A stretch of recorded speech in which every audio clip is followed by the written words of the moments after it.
Hey, we're back. We're going to be looking at another one of our value stocks. This is Berkshire Hathaway, specifically BRK B, because I know there's an A. There might even be a C, actually, but uh, B.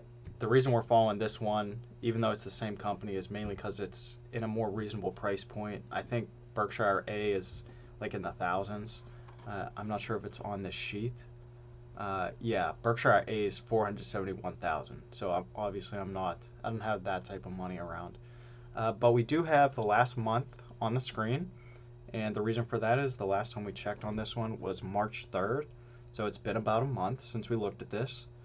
When we did look at it, the current price was 312, so relatively flat. It looks like there was a slight dip, but it bounced back. Currently it's at 310. We had a buy point marked out at 274. It looks like it never got close to that mark, so that might need to be updated. And then we also have a sell slash short or a resistance point marked out at 321. It's getting kind of close to that, so we'll see how we want to do that once we get to the technical analysis portion. But for now, I just wanted to go over some of the news that's happened in the past month, some of the major headlines. So the first thing that we saw is Berkshire's resuming purchasing, and specifically Occidental. This is a oil type company, and their stake has reached 22.2%. So some of the more getting into the details, they paid $355 million for 5.8 million shares between March 3rd and the 7th. This is their first purchase disclosed since late September. Uh, it it ended last year with a 21.4% stake, so they bumped it up nearly a full percent. And to do that, you can see how much money it costs, $355 million to get that extra 1% in this company. It's also worth noting that in August, Berkshire won this U.S. Federal Energy Regulatory Commission permission to buy up to 50% of this common stock. So there's likely more to come, and in fact, I know there's more to come because uh, there's at least one more article that shows that they continued to buy this company. The next piece is uh, I I believe this is, even though it says 68% of Warren Buffett's portfolio, they're really referring to Berkshire, the stock company, not his personal fund. Even though it might be, I'm sure there's crossover considering he's like the owner, but just thought this would be nice to be aware of. So there's four companies, 68%. Uh, Apple is the top one, making up 41.4%. We also have Bank of America, making up another 10%. Chevron is 8%. And then American Express is also at 8%. So those four companies, again, Berkshire, or Warren Buffett's strategy is more of, just buy the businesses that you, uh, number one, understand, and also that you just know are going to be here for generations. So that's kind of his strategy. And these four, Apple, I know we follow. Bank of America, I don't, but I know I considered them, and maybe they'll be on the list at some point. Chevron, I know they're not, and American Express, I know they're not either. But I did consider American Express and Chevron. In a way, we follow them because we follow the energy sector, and I know Chevron is a high proportion of the energy sector. They're like the number two stock right below Exxon. So in a way, we kind of follow that one. The next thing we have is uh, so apparently the SEC wanted Berkshire to beef up their risk disclosures, and so it's really as simple as that. Berkshire Hathaway agreed to better explain how its board of directors manages risk, including those taken by Chairman Warren Buffett, after the SEC asked that it do a better job. So it's simple as that. Probably the next time they release their quarterly report, or especially their annual report, there's probably just going to be an extra sentence or two within their disclosures, and that's it. But worth noting. Another thing is apparently Warren Buffett was in discussion with Biden over that banking crisis. It doesn't go into any details of what was discussed outside of that, but just again, something interesting there that the White House and U.S. Treasury declined to comment, but earlier Buffett had been in touch with administrative officials in recent days about the regional banking crisis. So no real details, but again, just thought that was interesting. There's not much like major news with this company. So here is that second article. So now all of a sudden Berkshire bought another percent, as now they're at 23.6. It looks like to get there they bought an additional 3.7 million in shares, which cost $216 million and occurred most recently about 2 weeks ago at most, maybe a week and a half.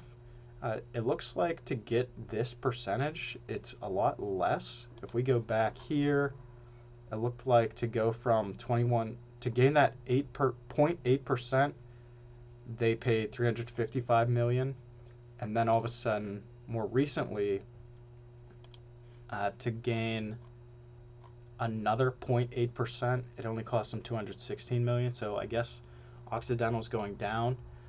We might be able to look at theirs in a minute, but this is the last article. So Warren Buffett, he's named a successor. It's Greg Abel down here, and apparently Greg Abel's bought $25 million in Berkshire Hathaway. Right now they're saying it's unclear if the purchases are required as someone that's going to be taking his place, or if he just really believes in the company. Either way, it's a good sign for the company. So take it for what it is. If more details come up, I will share it. And just because I'm curious, we're going to load up Oxy. So this is Occidental's ticker price, and let's just look at the last month. We'll give it a second to load. Right now it's at $64. It looks like it's been pretty flat lately, but yeah, so, oh wait, this isn't the best month, hold on.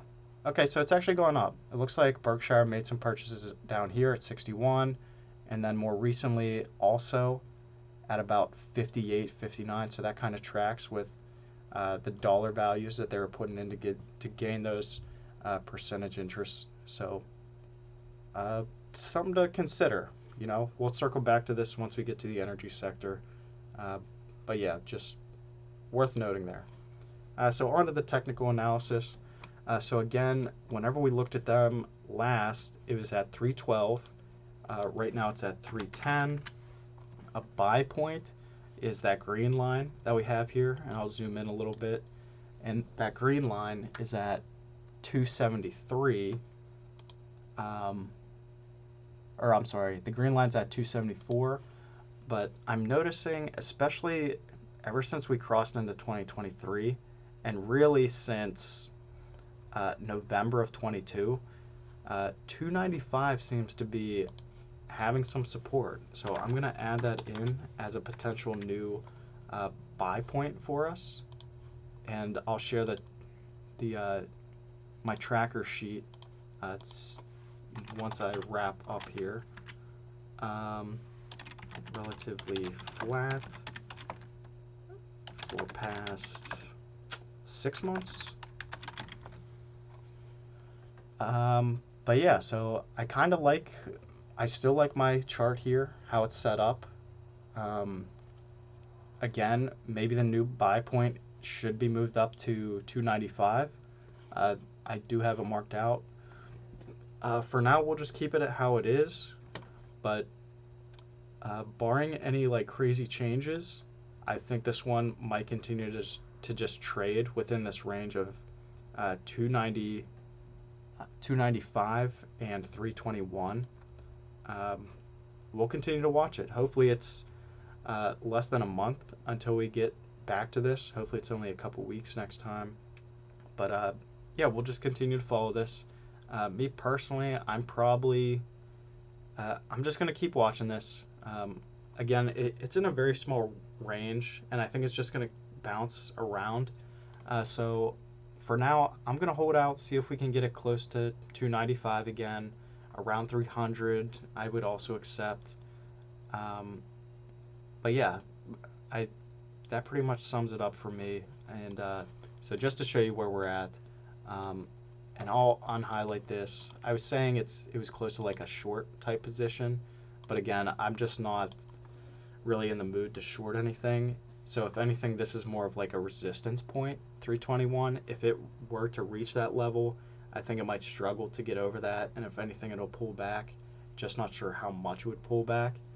So again, we'll just continue to watch it, but overall, the summary right here. So currently it's at 310. I I would definitely buy this at 274, but if it fell to 295, I might step in at that point. 321, I'm gonna stay away because I think if anything, it's gonna fall from there. And the note just says it's been relatively flat again between that range of like 295 and 310 or 321 actually. Between 295 and 321, it's been in that range for roughly the past 6 months. So yeah, we'll just keep track of it. If you have any comments you want to share, I'd be happy to read that. And otherwise, please like, subscribe, and I'll see you on the next one. Bye.